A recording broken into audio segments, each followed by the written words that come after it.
most people don't know, but the government actually sponsors 12 weeks worth of smoking cessation programs for free, nicotine therapy, for any eligible BC resident. So anybody in BC who has active MSP, there's the option where you get a prescription medication, so you can go to the doctor. It would be either Zyban or Champix. So that would be kind of a discussion with your doctor about that. They're both shown to help you with your chances of quitting successfully. The other alternative is nicotine replacement, so that would be the patches, gum, lozenges, or inhaler. Basically, that's just replacing your cigarettes with another form of nicotine to kind of help curb the withdrawal symptoms and the cravings while you gradually wean yourself off of that afterwards. Everything has side effects pretty much.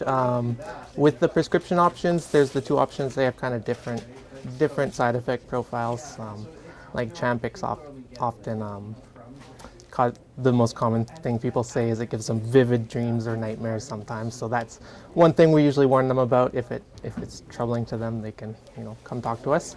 Zyban, often has some nausea, things associated with that, but it's kind of tailored the way you take it to reduce the chance of side effects while making it most likely that you can be successful.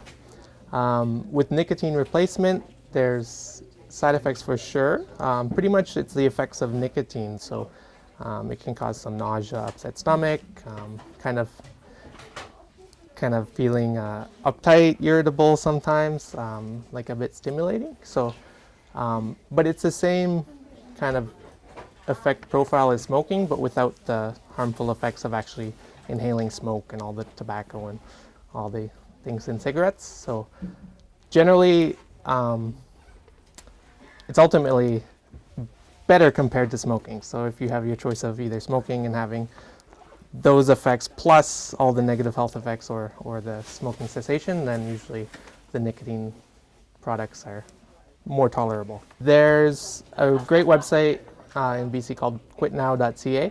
They have a lot of information. A lot of it is you have to be ready to quit, and they have lots of that sort of strategies to make sure you're ready before you do it. How to cope with the cravings, how to do that sort of thing. Because the nicotine replacement things, they can help, but there's still a lot of willpower involved. So they gotta be kind of ready to do it. So that's one of the first steps sort of thing, is be ready, and then you can come in and we can talk about options. All right, John, so take us through the options that we have here. Okay, so first of all, if you're a heavy smoker, generally I would recommend the patch. A heavy smoker being? Like if you smoke a pack a day or anything like that, or more. Basically, it gives you kind of a continuous stream of nicotine throughout the day, so it really cuts down on your urge to smoke throughout the day. If you're a more casual smoker, you can often try the gum or the lozenges. Okay. Those ones are used mostly as an as-needed thing for if you're having a craving, you would either chew the piece of gum or take a lozenge and kind of hit that craving right away. But you don't get the baseline. Yeah. What is the success rate for people that are casual smokers that are using the gum to quit? Oh, I have no idea. All right. It is still a lot of willpower. I don't want to be daunting, but it's not a huge success rate. I mean, you still have to focus on it a lot. I believe off the top of my head that it kind of gives you a double chance of quitting. I don't know what the numbers actually are, but it gives you a significant increase in your chance of successfully quitting if you use something like this. Now, I noticed that you have an inhaler option. I'm interested in learning more about that. Yeah, so the inhaler is this similar idea to the gum, where you just load these little cartridges into a little plastic inhaler.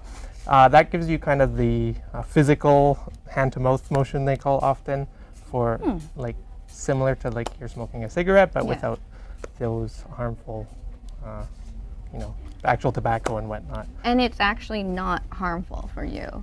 I mean, the nicotine always has its side effects, but it's a lot better compared to smoking cigarettes for sure. All right.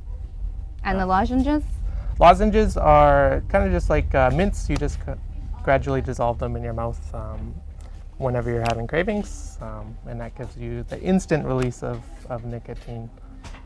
All right, and what is the difference between over-the-counter and the prescriptions in the pharmacy? What do you mean by prescriptions? Like Is the it nicotine ones? that stuff?